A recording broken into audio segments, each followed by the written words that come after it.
दोस्तों, आज की वीडियो में हम कुरान के 10 ऐसे मोजज़ात का जिक्र करेंगे जिसे साइंसदानों ने खुद साबित किया है।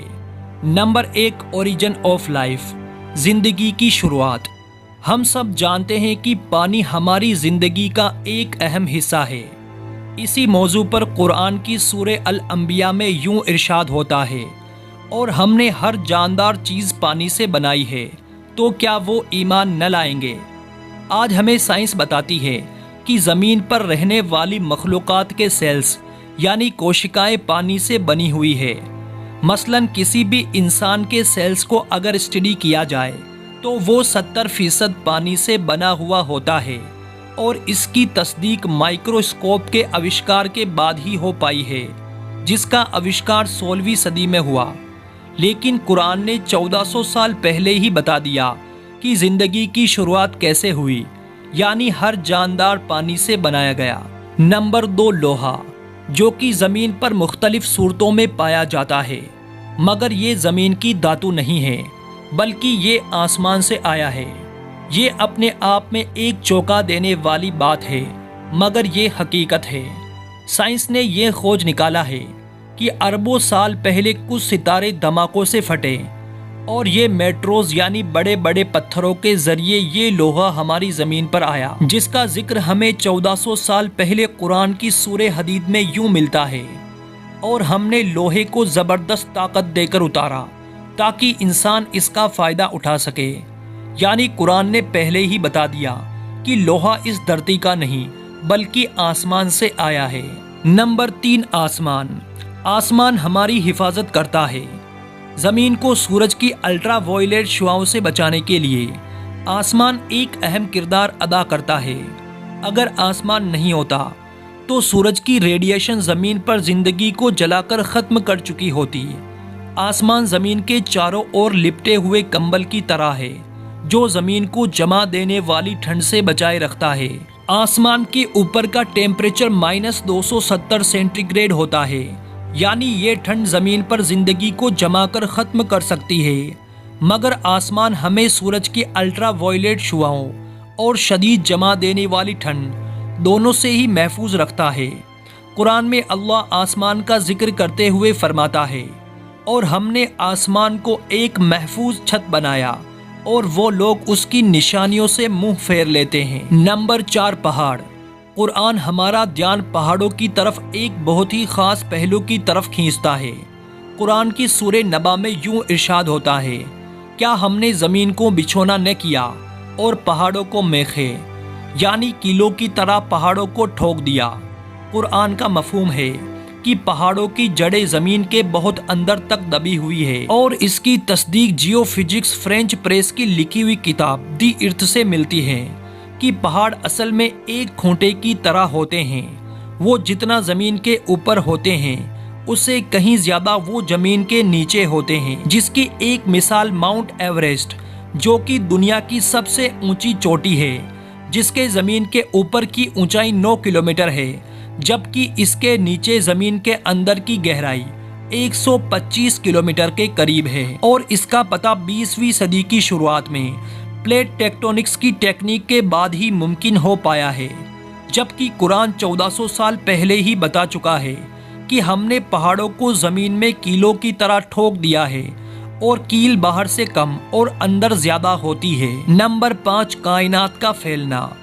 आज से 1400 साल पहले, जब फल्कियात का इल्म मौजूद नहीं था, जब टेलीस्कोप का आविष्कार नहीं हुआ था, उस वक्त कुरान इस कायनात के बारे में इरशाद फरमाता है, और आसमान को हमने अपनी कुदरत से बनाया, और बेशक हम इसे फैलाते जा रहे हैं। और इसकी तस्दीक 20वीं सदी के एक अजीम साइंसदान स्टीफन हॉकिंग अपनी किताब के ब्रीफ ऑफ द टाइम में लिखते हैं कि ये 20वीं सदी की सबसे बड़ी खोज है कि कायनात वक्त के साथ फैलती जा रही है।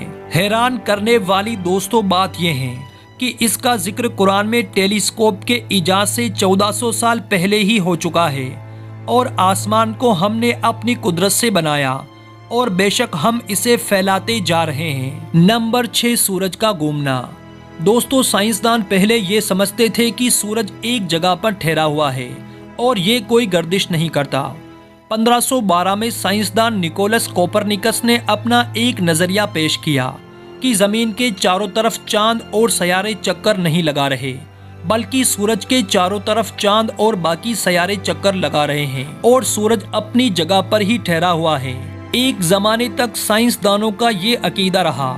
फिर सन 1609 में एक जर्मन साइंसदान जोहानस केपलर, उन्होंने अपनी किताब में लिखा कि सिर्फ सियारे सूरज के गोल नहीं घूम रहे, बल्कि जमीन चांद और सियारे सूरज के गोल घूमने के अलावा अपने महवर पर भी गर्दिश कर रहे हैं और बाकी सयारों की तरह सूरज को अपने अक्ष पर एक चक्कर लगाने में 25 दिन लग जाते हैं। कुरान में इस बात का जिक्र कुछ यूं मिलता है, और वही है जिसने रात और दिन और सूरज और चांद को पैदा किया, और ये सब एक घेरे में तैर रहे हैं। नंबर 7, समुद्र।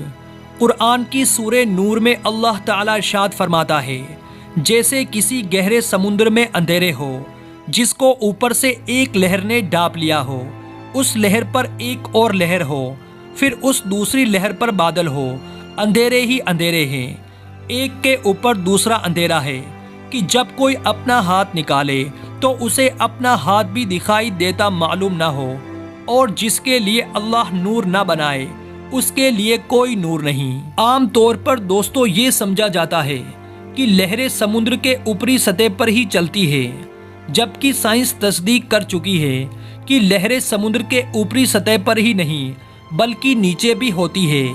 ये लहरें इंसान को आम आंख से दिखाई नहीं दे सकती, बल्कि इनको सिर्फ खास टेक्नोलॉजी के जरिए ही देखा जा सकता है। कुरान में समुद्र के ऊपर चलने वाली लहरें और उसके ऊपर बादलों के बारे में जिक्र हुआ है।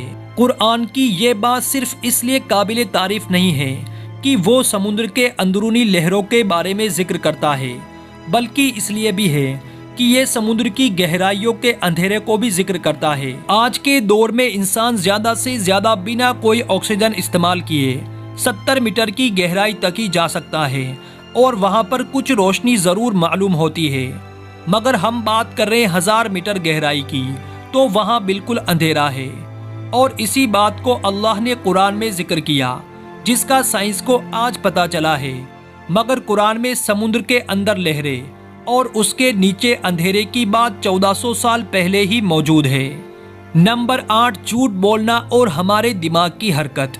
दोस्तों, हुजूर सल्लल्लाहु ताला अलैहि वसल्लम के दौर में एक आयत को अबू जहल के ऊपर उतारा गया, क्योंकि अबू जहल बार बार झूठ बोला करता था। इसके बारे में अल्लाह सूरे अल अलक में यूं इरशाद फरमाता है, अगर वो बाज ना आया तो हम जरूर पेशानी के बाल पकड़कर खींचेंगे, वो पेशानी जो झूठी खताकार है। इस आयत में दोस्तों दिमाग के सामने वाले हिस्से को झूठा और खताकार करार दिया है। ये आयत 2 वजह से बड़ी खास है। पहली ये कि हमारे दिमाग के सामने वाला हिस्सा ही हमारी सोची समझी हरकतों का जिम्मेदार होता है, जिसे फ्रंटल लोब के नाम से जाना जाता है। दूसरा ये कि फ्रंटल लोब ही दिमाग से झूठ बोलने वाले काम को कंट्रोल करता है। आज के दौर में की गई रिसर्च से ये बात साबित हो चुकी है कि दिमाग के आगे वाला हिस्सा ही हमारी हरकतों और झूठ बोलने का जिम्मेदार होता है। और इंसानी दिमाग का ये फंक्शन 20वीं सदी में साइंस के एडवांस होने पर ही हमें मालूम हुआ है, जबकि कुरान इस तरफ इशारे कब से कर चुका है। नंबर 9, इंसान को दर्द का महसूस होना। दोस्तों, काफी लंबे अरसे तक लोग यही समझते रहे कि दर्द को महसूस करने वाले सेल्स हमारे दिमाग में होते हैं।